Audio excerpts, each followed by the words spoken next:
안녕하세요. 오늘도 사연살롱을 찾아주셔서 감사합니다. 서울에서 아기 한 명 키우며 혼자 살아가고 있는 30대 초반의 돌싱녀예요. 아이 아빠 측으로부터 양육비를 받긴 하지만 저도 박사학위까지 딴 환경연구원이기에 친정아버지한테 약간의 육아 도움을 받으며 씩씩하게 잘 살고 있답니다. 채 2년이 안 될 정도로 짧은 기간의 결혼 생활이었지만 전 남편을 비롯한 시댁 식구들과는 평생 상종하고 싶지 않을 정도로 학을 떼고 이혼했답니다. 악독한 시무는 평생을 정어져 푸는 일을 하셨던 울 친정아버지를 비하할 정도로 맨날 똥똥하며 똥냄새 난다고 했었어요. 하도 빡이 쳐서 막판에는 아기 설사 비슷하게 질펀하게 싼 똥기저귀를 시모 얼굴에 던져버렸어요. 진한 초록빛의 아기 똥이 시모 얼굴 전면에 철퍼덕하고 붙어서 흘러내리던 게 아직도 기억에 생생해요. 생각만 해도 통쾌해 죽겠다니깐요. 말 많고 탈 많았던 시모가 굴욕적으로 아기 똥기저귀를 맞고도 찍소리 못할 정도로 밟아주었어요. 도대체 어떤 일이 벌어졌던 건지 궁금하시죠? 불과 몇 년 전까지의 제 인생에 대해 사연살롱 애청자분들께 낱낱이 고해볼게요. 울 아빠가 남들이 꺼려하는 정화조 청소 공무원이 되신 건 당연히 돈 때문이겠죠.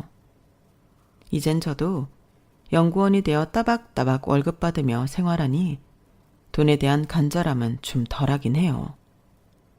하지만 제가 기억하는 순간부터의 우리 집은 항상 가난했었기에 늘 돈을 갈망하며 살았던 것 같아요. 그놈의 돈이 뭔지, 직업이 뭔지, 울 아빠가 정화조 청소 공무원이라는 걸 알게 된 직구든 친구들은 절 맨날 놀렸던 것 같아요. 지준의 아빠는 똥 푸는 일 한대요. 아유, 똥냄새야. 얼른 코 막아야겠다. 어렸을 땐 그게 너무 억울해서 아빠한테 다른 직장 다니면 안 되냐고 울면서 따지기도 수십 번이었던 것 같아요. 아빠, 그냥 일반 회사 다니면 안 돼요? 애들이 나한테까지 막 똥냄새 난다고 놀린단 말이에요. 미안하다 지수야. 이 정도로 안정적인 직장을 다시 찾으려면 좀 힘들 것 같아.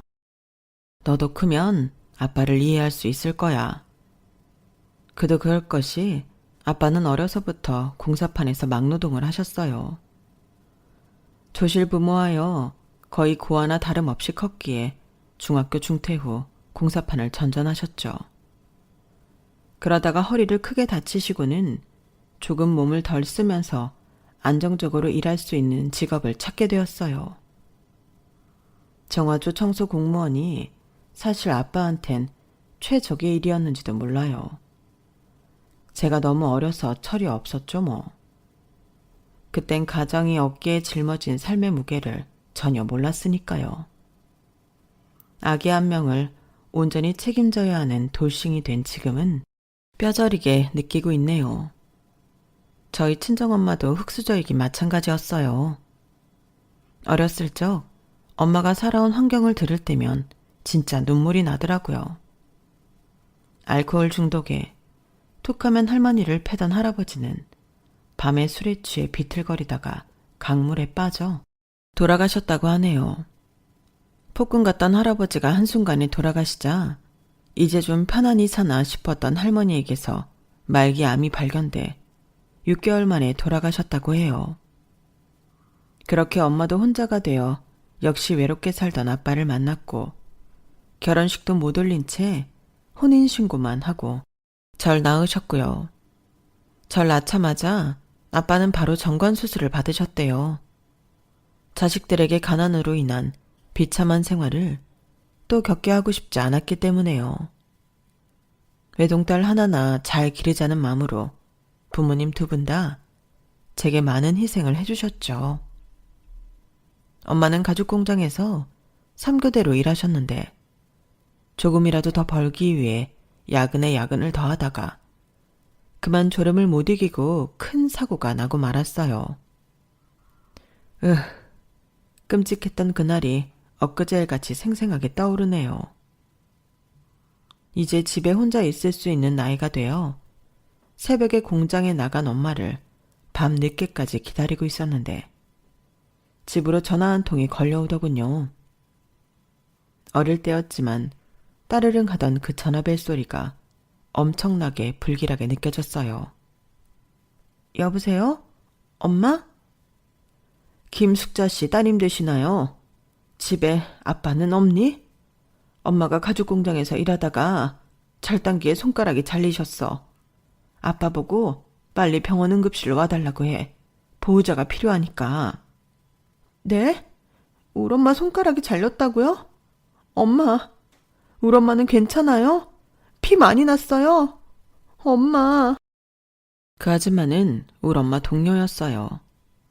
엄마는 손가락이 절단되어 놀라 기절했는지 잠깐 정신을 잃은 상태라고 했어요. 아빠가 병원에 얼른 가서 엄마를 모셔왔고 거의 실신 상태의 엄마는 집에 오자마자 엉엉 울며 쓰러져 한참을 주무셨어요. 엄마가 혹시 죽은 게 아닌가 할 정도로 길고 깊게 잠을 자서 코 밑에 손을 대보기도 했죠. 엄마는 그렇게 현실의 고단함을 잊고 싶었나 봐요. 아무리 발부둥 쳐도 벗어날 수 없던 가난의 굴레를 회피하고 싶었는지도 모르죠. 그렇게 오른쪽 손가락 2개를 완전히 잘린 채로 엄마는 다시금 일을 해야 했어요. 맞벌이를 하지 않고는 집 한 칸 마련하기 힘들었거든요. 처음 시작할 때부터 워낙 가진 게 없었기 때문이죠. 그렇게 몇 년을 더 일하자 그래도 월세방에서 벗어날 수 있는 전세 보증금이 마련됐나 봐요. 부동산을 여러 군데 방문하며 전셋집을 알아보고 계시더군요. 무료 아파트로 말이죠. 대출까지 얻어 투룸 아파트 전세를 계약하고는 우리 가족은 그날 저녁 치킨 파티를 했네요. 드디어 쥐와 바퀴벌레가 드글드글하던 판자촌 월세집을 벗어날 수 있었거든요. 이제 우리도 아파트에 살 수 있게 됐어. 대출이 많이 꼈지만 허리띠 졸라매서 갚으면 되지 뭐. 하지만 운명은 우릴 편히 살게끔 호락호락하게 놓아주지 않더군요. 갑자기 청천벽력 같은 소식을 듣게 된 엄마 아빠가 처음으로 언성 높여 싸우시더군요. 얼핏 듣기로는 엄마와 가죽공장에서 친자매처럼 지내던 사람의 빚보증을 서준 게 완전히 엎어졌다는 거였어요.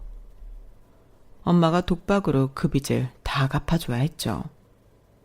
우리 가족은 이 사건으로 인해 다시금 나락으로 빠지게 됩니다. 전셋집에서 채 3개월 만에 판자촌 월세방으로 귀환하게 됐어요.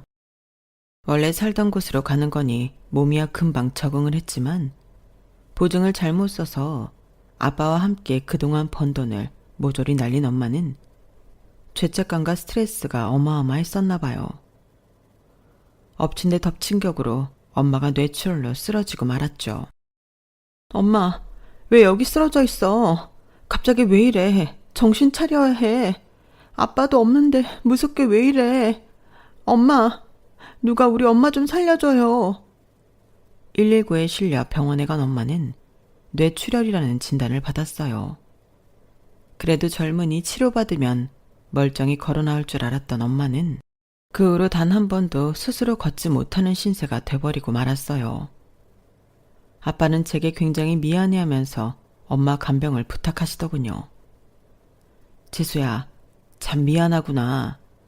그래도 집안에 돈 버는 사람 한 명은 있어야 병원비라도 충당할 것 같아서 말이야. 지금 다니는 중학교를 잠깐 중단하고 집에서 엄마를 간병해 줄 수 있겠니? 저희 시대는 중학교까지 의무교육이어서 학교 자퇴가 쉽진 않았어요. 하지만 아빠 말대로 제가 계속 학교에 다니면서 간병인을 쓰기엔 돈이 너무 없었죠. 출석 일수도 잘 못 채우니 학교에선 정원 외 관리학생으로 분류되었고 어찌저찌 자퇴 절차가 받아들여졌어요. 어려서부터 공부하길 참 좋아했던 전 학교에서 마지막 짐을 챙겨 나오며 비참한 맘에 눈물이 나더군요.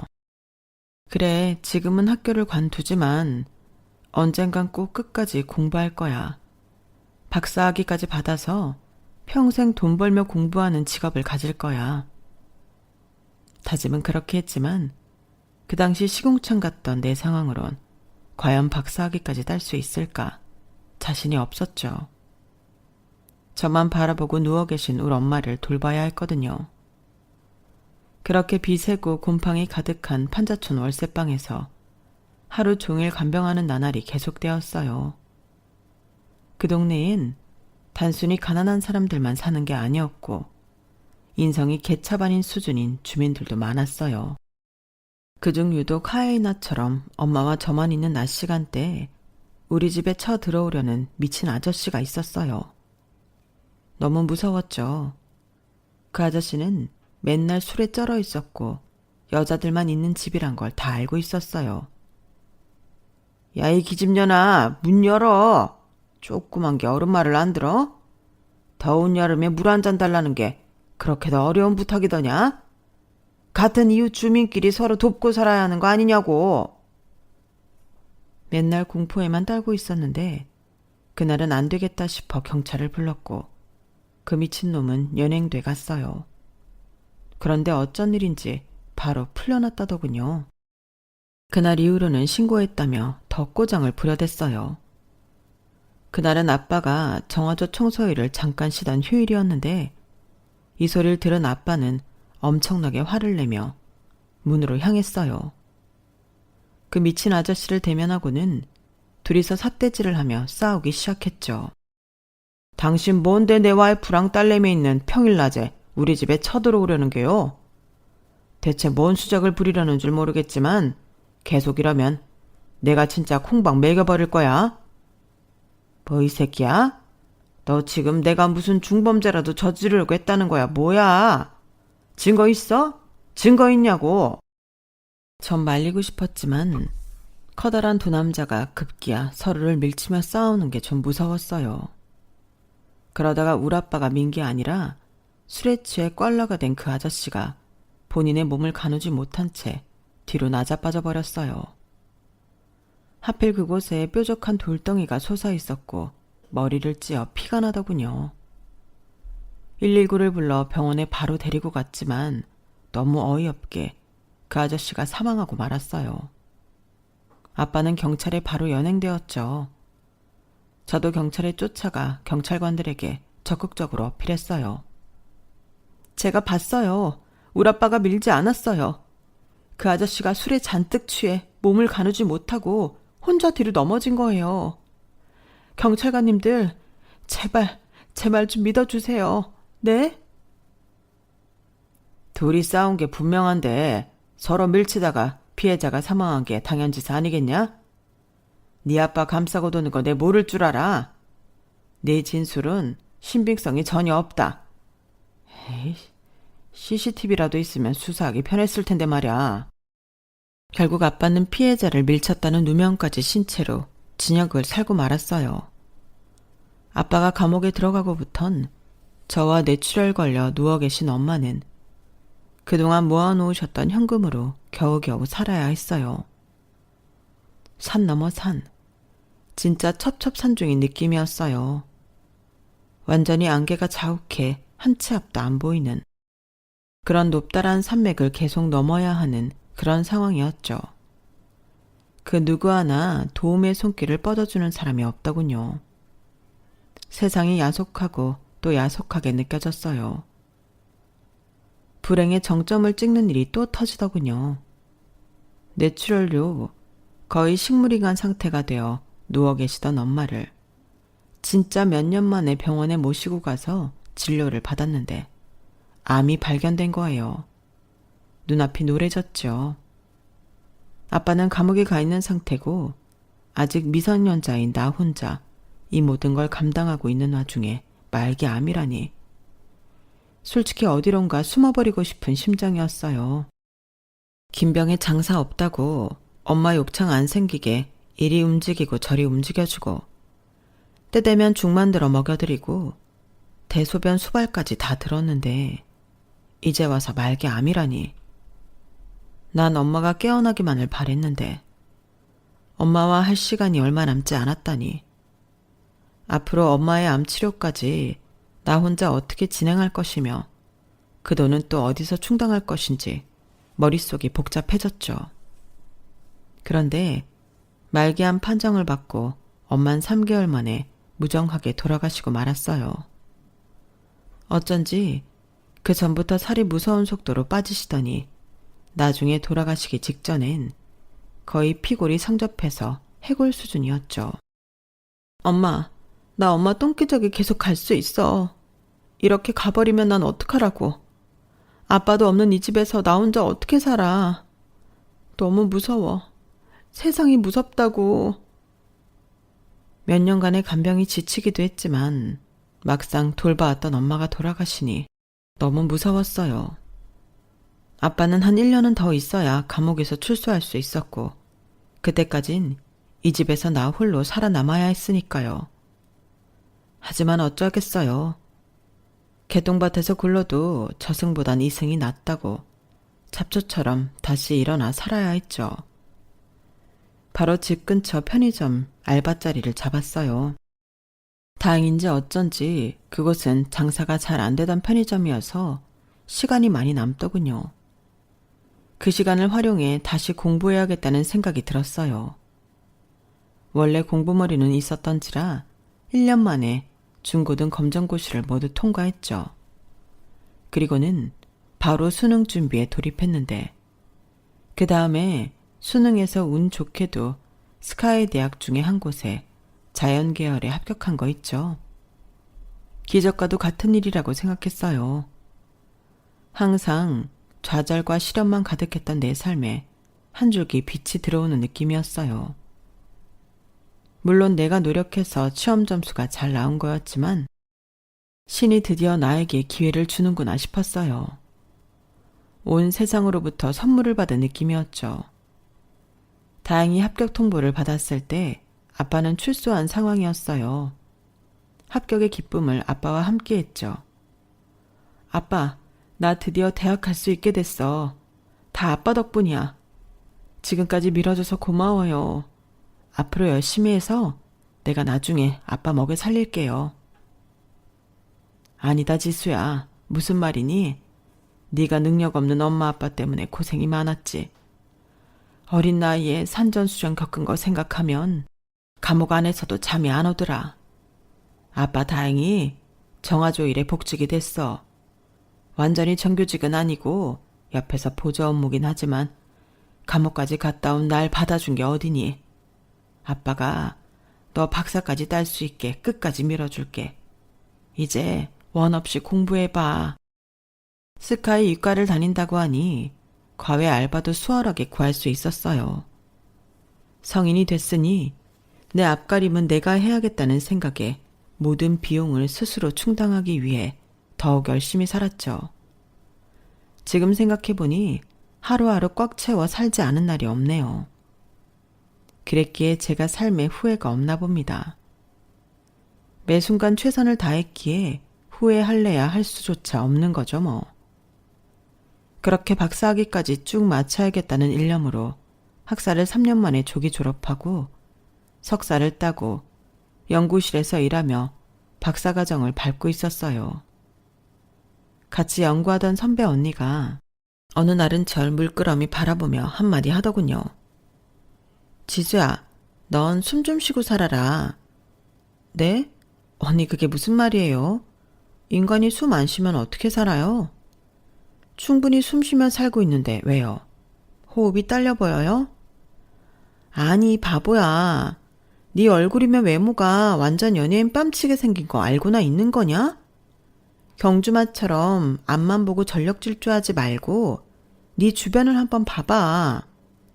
널 여자로 보고 침 질질 흘리고 있는 저 남정네들을 좀 보라고. 너 모태솔로지? 그 얼굴로 20대 후반이 되도록 못소리니 뒤에서 수근수근 대더라.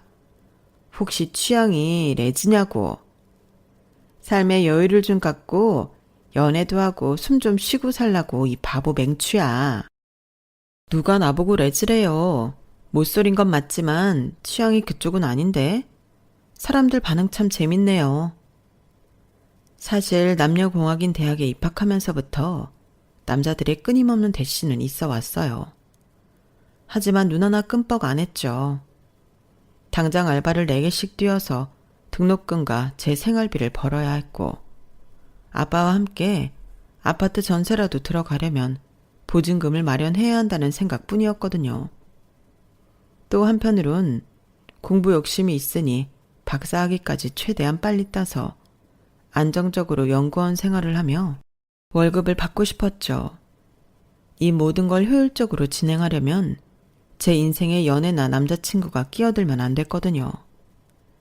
심지어 연예인이나 아나운서 해볼 생각 없냐며 길거리에서 명함도 받았지만 그럴 생각은 추호도 없었죠. 근데 선배가 그런 얘기를 터뜨리니 뭔가 망치로 한 대 맞은 기분이었어요. 선배와의 대화는 20대 후반까지 제 마음속에 켜켜이 쌓여있던 외로움의 장작에 불을 지폈죠. 너 소개팅 한번 해볼래? 중소기업 사장 아들이라 아주 부잣집 자제야. 돈만 많은 게 아니라 인성도 좋고 얼굴도 잘생기고 내 보기엔 모든 게 완벽해. 내가 결혼만 안 했어도 한번 꼬셔보는 건데 참으로 아쉽구나. 내가 연락처 줄 테니 기다리면 그 남자에게서 톡이 갈 거야. 제 안에 무슨 바람이 불었는지 소개팅 제안을 받아들였고 그 남자와 톡을 하다 전화 통화까지 하다 보니 첫 연락을 6시간이나 하게 되었어요. 그만큼 첫 대화에서 서로 너무 잘 통한다는 느낌을 받았죠. 바로 그 주 주말에 만나기로 약속을 잡은 후에도 우린 계속 시도 때도 없이 연락을 주고받았어요. 그러다가 그 남자와 생전 처음 소개팅이란 걸 하게 됐고 서로에 대한 느낌이 너무 좋았던 만큼 그날 바로 사귀게 되었습니다. 카페에서 만나서 얘기를 하다가 근처 호프집으로 이동했는데 나갈 때 손까지 잡고 나갔네요. 이미 서로에 대해 연인으로 잘 지낼 수 있다는 확신이 들었거든요. 남친은 중금속 가공회사를 운영하는 부친 밑에서 경영 수업을 받던 사람이었어요. 그는 내가 박사과정을 거의 마치고 있다는 얘기를 듣고는 너무 대단하다며 절 축혀 세워주더군요. 지수씨, 아름다운 외모에 공부까지 잘한다니 대단하네요. 왜 보통 예쁜 여자들은 그냥 쉽게 인생을 살아가려는 사람들도 많잖아요. 워낙 인기 많고 남자들이 서로 채가려 하니까요. 자기 커리어에 대한 목표가 확실하니 진짜 멋지네요. 내가 그 과정에 있어 방해 안 되고 가만히 곁에 있어도 될까요? 혹시 도움을 줄 수도 있을 테고요. 이렇게 서로의 일에 대한 얘기를 하다 보니 부모님 직업은 뭐냐 등 가정 환경에 대해 얘기할 타이밍은 잘 없었어요. 아니, 그냥 초반엔 밝히기 싫었는지도 모르겠어요. 엄마 일찍 돌아가시고 어렵게 살아왔다 정도로만 언급하고 넘어갔죠. 어릴 적부터 동네에서 짓궂은 친구들이 저희 아빠가 똥 푸는 사람이라며 놀리던 게 트라우마로 남아있었던 것 같아요. 거의 30살이 다 되도록 말이죠. 게다가 아빠는 계속 정화조 청소 일을 하고 싶으시다며 꾸준히 일하고 계셨거든요. 내심 남자친구가 혹시라도 우리 아빠의 직업을 알면 싫어할 수도 있겠다는 생각이 들더군요. 더군다나 남친은 나름대로 크게 사업을 하고 있는 집안의 자제인데 밝히더라도 나중에 밝히자란 생각이 들었죠. 남친은 저의 첫 남자이자 첫사랑이었어요. 박사 과정을 성공적으로 마칠 때까진 연애와 병행할 수 없을 거라고 생각했던 제 판단이 틀렸음을 뒤늦게서야 알았죠. 남친과 연애하며 박사 과정도 마쳤고 정식 연구원이 되어 차곡차곡 커리어를 쌓아갈 수 있었어요. 내 인생에 이렇게 평탄한 나날이 계속되다니 놀랍고도 감사했죠. 남친은 삶의 고단함에 찌들어 여행은 해본 적도 없던 제게 신세계를 열어주었어요. 휴가 때가 되면 세계 이곳저곳을 함께 여행하며 드넓은 세상을 구경시켜 주었죠. 거기까진 참 좋았는데 서울에 와서 연구실에서 연구를 하는데 씨앗 냄새가 갑자기 코를 찌르더니 우웩하고 다 개워내고 말았어요. 그 후에도 구토는 며칠을 계속 가더군요. 느낌이 너무 이상해서 혹시나 하는 마음에 임신 테스트기를 해보았고 3개 모두 선명한 2줄이 나오더군요. 빼도 박도 못하는 임신이었죠. 전 당연히 남친한테 먼저 연락했어요. 전화를 하는데 어찌나 떨리고 뭔가 쑥스럽던지 너무 어색했어요. 자기야, 너무 놀라지 말고 들어. 나 임신한 것 같아. 방금 테스트기 해봤는데 2줄이야. 토요일에 산부인과에 같이 가줄 수 있어? 그런데 남친의 말투에서 심란함이 고스란히 묻어나오더군요. 뭐? 임신? 아니 이럴 수가. 조심한다고 했는데 어떻게 임신이 될 수 있지? 진짜 임신 맞아? 내 아이인 거 맞아? 확실해? 근데 나 토요일에 출장 잡혀 있는데 어쩌지? 뭐? 지금 무슨 말을 하는 거야? 그럼 내가 딴 남자 아이라도 임신했다는 거야? 뭐야? 당신이 내 첫 남자인 거 다 알면서 그따위 말을 짓거려? 진짜 당황스럽다. 실망이야. 됐어. 토요일에 나 혼자 산부인과 가볼게. 이렇게 말했지만 내가 튕겨도 남친이 당연히 산부인과에 같이 가줄 거라 여겼어요. 그런데 진짜로 출장을 가버리더군요. 결국 산부인과는 저 혼자 갔어요. 틀림없는 임신이었죠. 지금까지 믿었던 남친에게 뭔가 배신당한 느낌이었어요. 너무 당황한 기색이 역력한 남친의 태도가 역겨웠거든요. 하지만 이미 엎질러진 물을 어쩌겠나 싶더군요.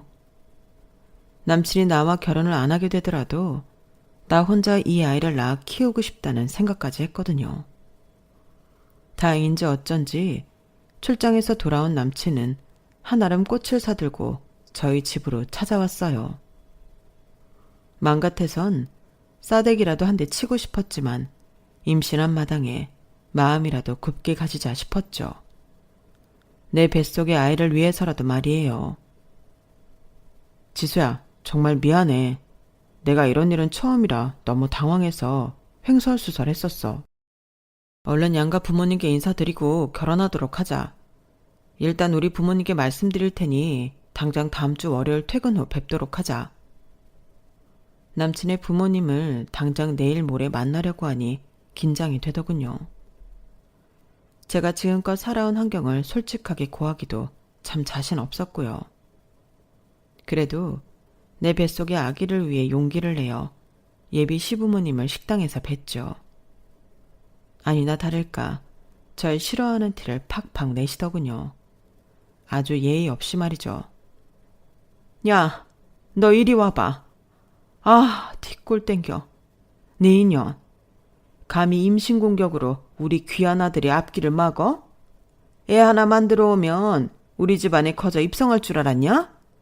신분 상승을 할래도 절차를 밟아야 할 거 아냐? 뭐 이런 맹랑한 계집애가 다 있어? 너 엄마 일찍이 죽고 아빠밖에 없다며. 니네 아빠 대체 뭐 하는 사람이야? 여자의 교육을 어떻게 시켰길래 만난 지 몇 년 되지도 않았다면서 임신부터 해와? 죄송하게 됐습니다, 어머님.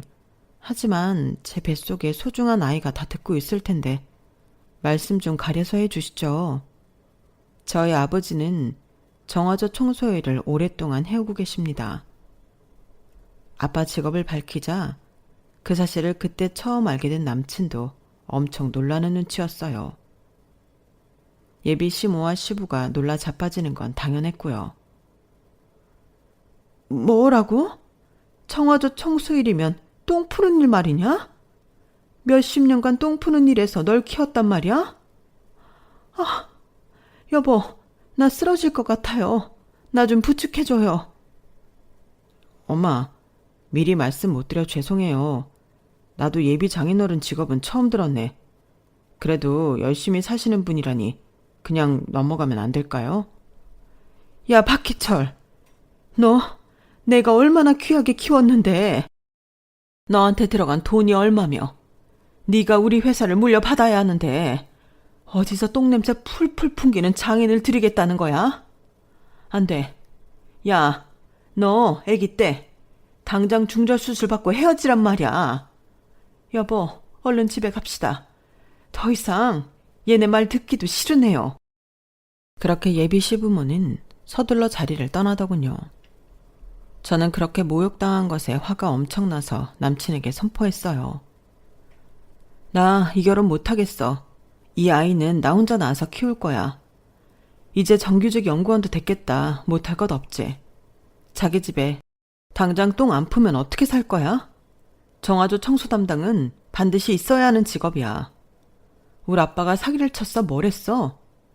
정정당당히 열심히 살아가는 분을 일방적으로 그렇게 모욕해도 되는 거야? 잘 살면 다야? 돈이 다냐고. 남친은 제 앞에서 바로 무릎 꿇고 싹싹 빌더군요. 제발 헤어진단 말은 하지 마, 지수야. 내 아이까지 생긴 마당에 이렇게 끝낼 순 없어. 우리 엄마 아버지는 나한테 못 이겨. 내가 끝끝내 설득할 테니 나만 믿고 우리 혼인신고 질러버리자. 장인어른이 날 싫어하진 않으실 거 아냐. 그를 내쳤지만 남친은 무슨 영화에서 마냥 집 앞에서까지 계속 무릎 꿇고 있더군요. 그러다 저희 아빠와 마주쳤고 자초지종을 들으신 아빠는 당연히 결혼을 허락하셨어요.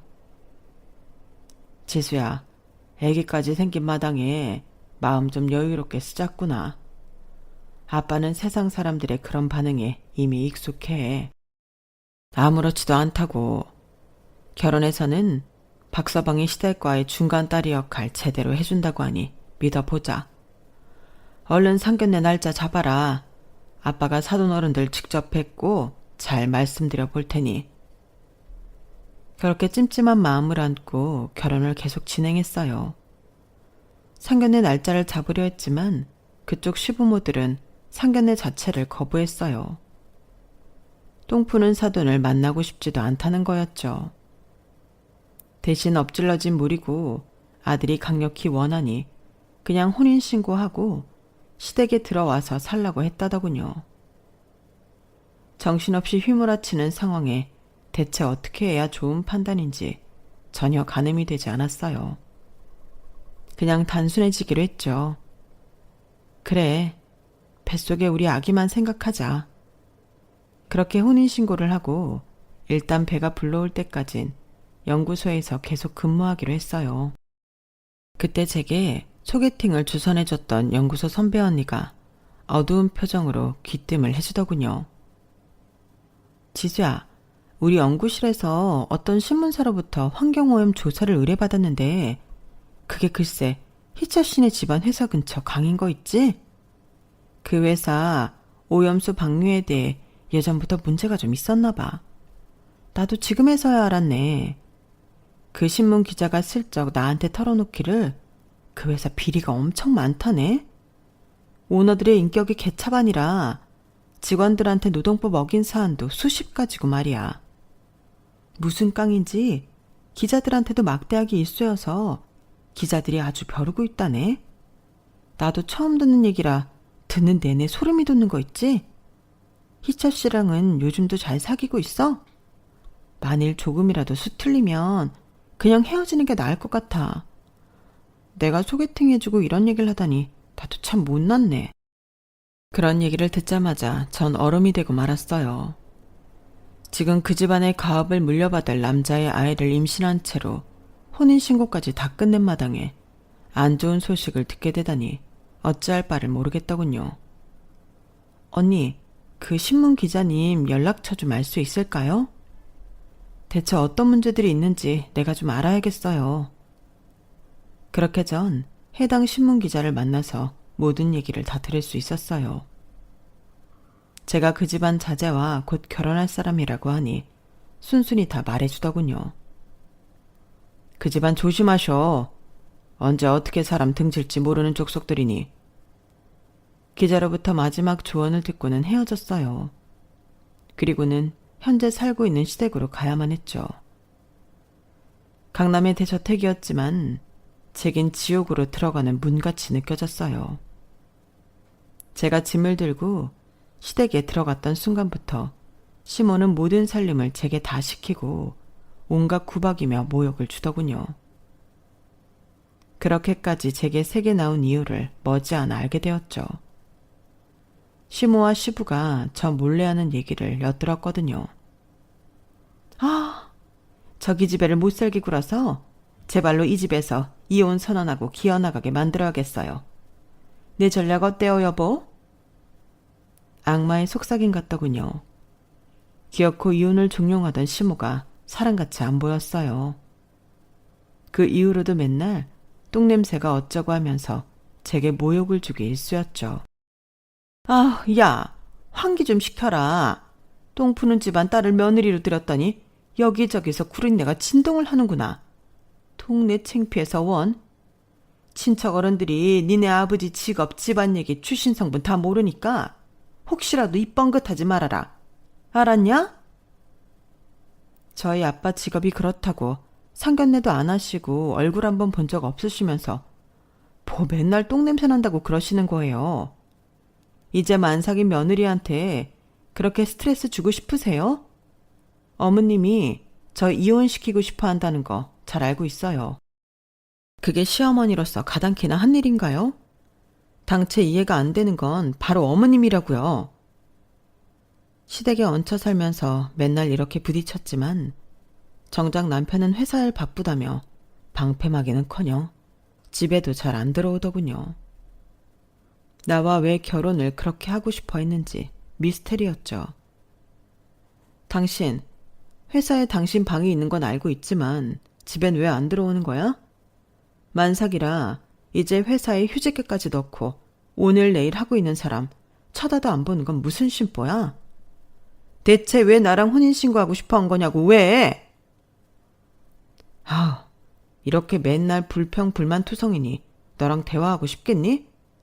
집에만 가면 나 붙잡고 하소연이니 나도 미쳐 돌아가시겠다. 나 회사에서 잘래. 알아서 애를 낳든지 말든지 마음대로 하라고. 남편과 시댁의 푸대접 속에 마음속의 응어리만 점점 커지고 있었어요. 하루하루 악화된 상황 속에서 아들을 출산하게 됐고 시부모들은 그래도 손자만큼은 이뻐해 주더군요. 불행 중 다행이었죠. 우리 아들 기현이는 가족들의 사랑 속에 무럭무럭 자랐죠. 가끔 서글플 때마다 친정아빠한테 전화했어요. 내가 기댈 사람은 우리 아빠밖에 없었거든요. 지수야, 못난 애비 직업이 이래서 시댁 어른들이 아직도 많이 미워하시니? 네가 정 그러면 내가 직업을 바꿔볼게. 예전에 노가다 일 한참 했었으니 건설 현장 가서 한 번씩 일해서 돈 벌지 뭐. 아빠, 아니에요. 아빠 디스크도 있는데 그 나이에 무슨 막노동을 한다고 그래요. 그냥 익숙한 일, 아빠가 가장 잘할 수 있는 지금 그 일 계속하세요. 직업에 귀천이 어딨어요. 직업 갖고 자꾸 걸고 넘어지는 시모 시부 생각이 못된 거죠. 저 마음 단단한 거 아시잖아요. 근데 왜 자꾸 눈물이 나지? 아빠, 전화 끊을게요. 괜히 친정아빠 마음만 심란하게 만들어드리고 전화를 끊기를 여러 번 했네요. 아마 아빠 마음도 문드러졌을 거예요. 불행한 결혼 생활이었지만 우리 기현이 보는 낙으로 계속 유지해야 한다고 생각했어요. 그래도 경제적으로 여유 있는 집안에서 크면 뭔가 더 기회를 많이 얻을 수 있을 거라 생각했거든요. 찢어지게 가난한 환경에서 제대로 먹지도 입지도 못하고 큰 저의 삶을 그대로 물려주고 싶지 않았어요. 우리 애기가 그렇게 산다고 생각하면 마치 공포영화를 본 것처럼 식은땀이 줄줄 나더군요. 그런데 저의 인내심을 바닥치게 만들고 제 성질을 폭발시켜버린 사건이 하나 터지고 맙니다. 우리 기현이 돌이 가까워지자 시모의 폭탄 발언이 있었던 거죠. 우리 손주 돌잔치는 가족 친지 다 모시고 최고급 호텔에서 할 거다. 니까지 거랑 결혼한 게 창피해서 우리 아들 결혼식도 제대로 못 치르고 혼인신고만 대충 한 게 마음에 걸렸는데 이번 기회에 우리 희철이 결혼해서 떡두꺼비 같은 아들 낳았다는 것도 다 알려야지. 아, 호텔 돌잔치 예약하셨어요, 어머님? 알겠습니다. 우리 기현이랑 저도 정장 한 벌씩 준비해야겠네요. 넌 빠지고 누가 너까지 오래? 천민추 씨 며느리가 뭐가 예쁘다고 클래스 높으신 친지들에게 소개하냐? 애 엄마는 아프다고 할 테니 그날 코빼기도 비출 생각 말아라. 네? 어머님, 천민추 씨니라뇨. 저도 명문대 나와서 박사학위 따고 연구원으로 일하고 있는 사람이에요. 나름 엘리트라고요. 무시하는 것도 한두 번이지 애 앞에서. 진짜 거북하네요. 그리고 자기 애기 돌잔치에 못 가는 엄마가 세상에 어딨어요. 지금 장난하세요? 장난 아닌데? 괜히 똥 푸는 집안 딸내미를 며느리로 얻은 거 들키면 나 친척 어른들한테 호되게 혼난다. 어디 그런 여자를 우리 집안에 들였냐고 말이야. 점자꾸 내 말대로 해. 지금 말 다 하신 거죠? 저도 더 이상은 못 참겠네요. 제가 능력이 없는 것도 아니고 밥 벌어먹고 살 안정적인 직장도 있으니 더 이상 이 집안에서 눈칫밥 먹을 이유 없습니다. 이혼하고 내 새끼 내가 데리고 나가 살 테니 양육비나 제대로 주세요. 뭐? 니까짓 게 돈을 얼마나 번다고 내 손주 데리고 나간다는 게냐? 안 된다. 빈몸으로 나가라. 너무 열이 받은 전 갈고 있던 아기 똥기저귀를 시모 얼굴에 집어 던졌어요. 초록빛 아기 똥이 철퍼덕 시모 눈, 코, 입을 타고 흘러내리더군요. 소리를 지르며 당황하고 있는 시모에게 쏘아 붙였어요. 어머님, 내가 돌대가리인 줄 아세요? 순순히 그냥 나갈 것 같아요. 맨날 똥냄새 운운했으니 진짜 설사똥 한번 제대로 싸고 나갈까요? 내 방에서 당장 자료 가져올게요. 내가 알고 있는 이 집안의 회사 비리에 대해 일목요연하게 정리한 게 있는데 신문 기자로부터 넘겨받은 거니까 100% 팩트겠죠? 얼굴에 묻은 아기 똥을 닦던 시모와 뒤에서 늘 반감만 하고 있던 시부에게 자료를 던져줬죠. 모든 걸 다 확인하고는 발발 떨더군요. 며느리야, 너 이거 다 어떻게 알았냐? 여지껏 신문기자한테 돈 줘서 먹은 것들인데 대체 어느 기자가 또 발설한 거야? 아버님, 어머님, 난 이제 이혼하고 애기 데리고 나갈 거니까 이 집안과는 상관없는 거 알죠? 이거 알고도 이 집에 남아서 그래도 며느리 노릇 하려고 했는데 변하는 것도 없고. 그럴 필요 없겠네요. 앞으로 신문 한번 보세요. 거기에 아주 자세히 실려 있을 테니. 저 바보 아닙니다. 제가 아는 기자가 언지를 주더군요. 이제 때가 됐다고. 그럼 저 짐 싸서 나갑니다. 콩밥 한번 드셔보시죠, 이 기회에. 그렇게 애기 짐만 대충 싸서 친정으로 왔어요. 그 후로 이혼을 비롯한 모든 과정을 아는 변호사를 통해 진행했죠. 나름 꽤 큰 회사였던 남편의 회사는 비리가 밝혀진 후로 이미지가 엄청나게 나빠졌고 급기야는 시부가 깜빵에 가게 되었어요. 다행히 전 남편은 양육비를 따박따박 주더군요. 전 바로 연구소에 복직하였고 친정아빠와 함께 살며 아빠로부터 육아 도움을 받고 있죠. 연세가 있으신 아빠가 더 이상 일터로 나가시지 않도록 생활비며 용돈도 두둑이 드리고 있고요. 거지 같던 시댁과 연을 끊으니 이제서야 제 생활이 정상으로 돌아온 것 같아요. 첫 남자이자 첫사랑인 전 남편에게 크게 데이자 현재 남자 생각은 전혀 들지 않네요. 그저 우리 기현이를 잘 키워야겠다는 마음뿐입니다. 지금껏 정화조 청소하시며 힘들게 살아오신 아빠가 건강에 오래 사실 수 있도록 케어하는 것도 제 몫이겠죠. 님이라는 글자에 점 하나만 붙이면 남이 된다고 하더니 역시 피 섞인 가족이 최고인가 봅니다. 부모님 살아계실 때 효도해야죠. 제 이야기를 지금껏 함께 들어주셔서 감사해요. 여러분들도 항상 가족들과 행복하세요. 건강하시고요. 여러분, 사연 댓글에 응원과 현명한 조언 부탁드려요. 좋아요와 구독은 저에게 큰 힘이 됩니다. 오늘도 좋은 일 가득하세요.